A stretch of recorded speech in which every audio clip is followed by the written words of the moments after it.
Hi, I'm Callie from CRK Training. Welcome back to our weekly video show. I'm joined here today with Frida, my mini dachshund, and I have her here for a reason I'll explain in just a moment. So the topic of today's video is suggested by one of my viewers, and I got an email in and she asked if I have a reading list, if I have a number of books that I would recommend. So I am an avid reader. I love reading on a variety of different subjects, of course including horses and riding. So what I wanted to highlight for you today is I picked out just 4 of my favorite training books. So books that are more focused on understanding the way that the horse thinks, the way that the horse learns, and becoming a better trainer, a better communicator. So I really feel that this is a very important part for any rider, even if you're just taking weekly lessons somewhere. When you can better understand the horse, it's really going to make a difference in your riding and just in your overall horsemanship.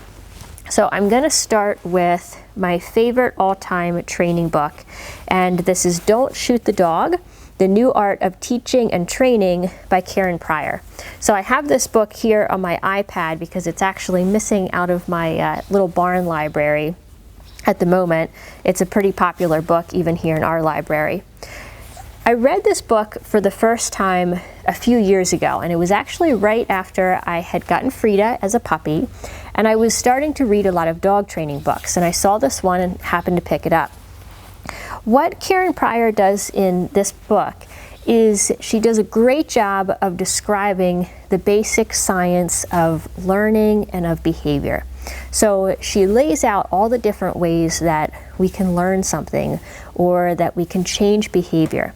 And she gives a number of examples of how to use those different modes of behavior change, whether we're using them for our dog or for our horse, or even trying to change a behavior in ourselves or in someone else, maybe a family member or a coworker. When reading this book, I think it really highlights how behavior change is essentially the same across species. So the way that our behaviors are influenced and how we end up acting is remarkably similar both for us as humans and also for the animals that we work with, including our horses. So the next book that I want to show you is also by Karen Pryor, and this is Reaching the Animal Mind. So a little bit more on Karen's background. She started just working with her own animals. She had some dogs, she did have a horse, and then she started working at one of the very first SeaWorld parks. So she was one of the first people that back in the 1960s started using clicker training before it was just kind of being explored in scientific laboratories. And she was one of the first people that took it out and started trying to use it in more practical applications.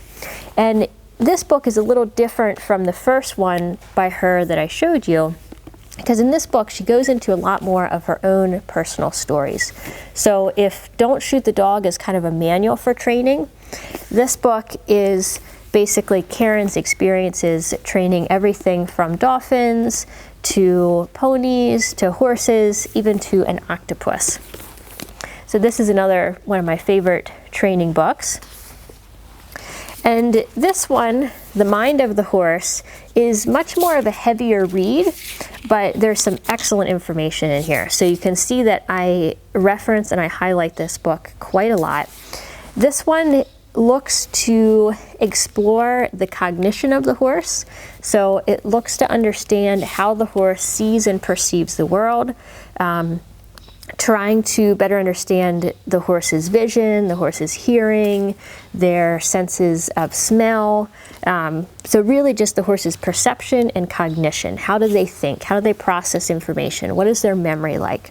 So it's a heavy read because it's essentially a review of many, many different scientific studies that have been done on horses.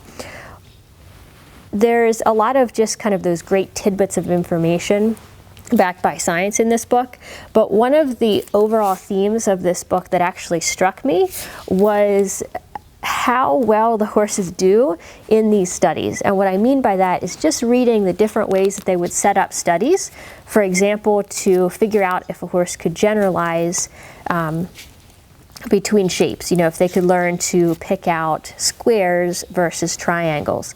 The way that they would set up these studies and how good the horses were at kind of just going through these patterns and being participants in the research, I found really interesting. So another one of my favorite and highly referenced books. And then the last one that I wanted to show you today was by another of my favorite authors. So this is by Mark Rashid.